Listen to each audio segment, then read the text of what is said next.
So I've been thinking about the intuition lately and about all the things that can get in the way of it and how the dream arc can be such an anecdote to the intuition blocking challenges of our life. For example, one thing that can be a real intuition killer is just too much speed.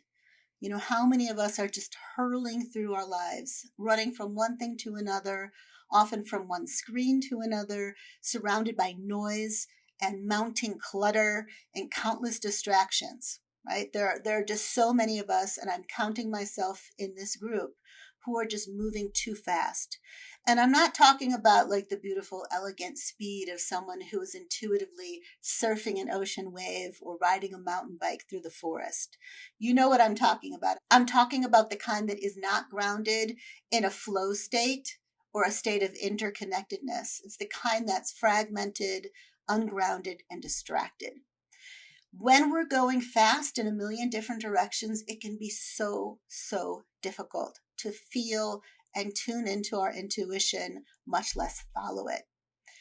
One of the most wonderful dream arc creatures and teachers is the sloth. Now, the sloth is the one who encourages us to slow down, to take a break, to get off the computer, to shut off our phone, to take a moment to listen to the birds or to sing with them. The sloth lets us know when it's time to take a walk or take a hike or a swim, when it's time to connect with the elements, to smell the roses, to bask in your favorite music, to share a meal with friends, to walk a labyrinth, to go on a pilgrimage or a quest, or to just hang out and enjoy life's little things. We actually have a sloth oracle in the dream arc with, God, I have no idea, like maybe 60 different invitations for us to slow down. And it's just one of my favorite parts of the dream arc. Another major bummer for the intuition is having the case of the shoulds. So I speak from real personal experience here, as I do always when it comes to the dream arc, because I think I co-created it in order to give it as a gift to myself. But anyway, our lives can become so full of obligations or attempts to do the right thing or to live up to everybody else's expectations that we're just so busy trying to be good that we can't hear our intuition, even when our intuition would lead us naturally to do or be even better, but just more authentically. So for many of us who have overly empathic and codependent tendencies, it can take time and practice and encouragement and real life to experience that in the end. And when we truly honor ourselves, when we treat ourselves with kindness, generosity, and patience, we become so much more able to serve the whole. And when it comes to discovering and living out our deeper life's purpose, there is no greater ally than our intuition. Of course, fear can get in the way of intuition, and for many of us, me included, it's a real art form to learn to discern between fear and the intuition. These days, especially, there is just so much fear going around. In my life, I have never experienced a time when I have had this much consistent, relentless access to fear inducing information. So, if you've got a phone or a television or a computer, fear is literally being pumped into your bloodstream, into your psyches, into your nervous systems on a minute to minute basis. So I guess the good side of this is that we have a lot of opportunities, infinite opportunities, to learn the difference between a fight, flight, or freeze response and our intuition. The entire dream arc has been designed to help us learn exactly that, to breathe into and through the fear, not to push it away, but like to be with it, so that we can bring forth our intuition.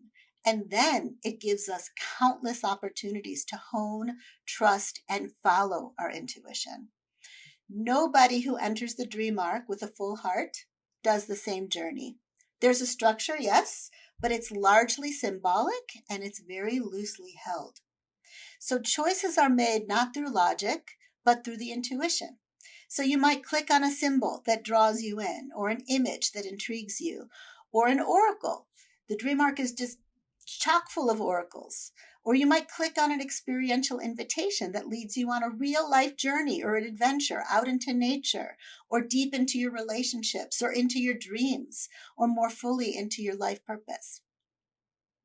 The dream arc even has a dog oracle, a literal dog named Luna, who has the special gift of choosing oracle cards and connecting people with a particular animal who's meant to support them in experiencing a state of unification.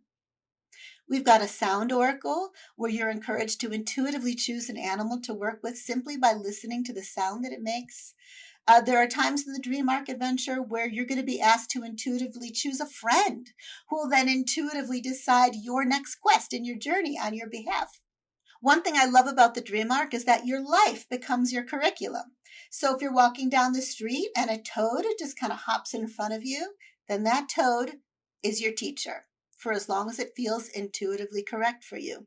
You're encouraged to approach your life like a living dream, offering you opportunities to learn, messages to receive, friendships to explore, and guidance to honor.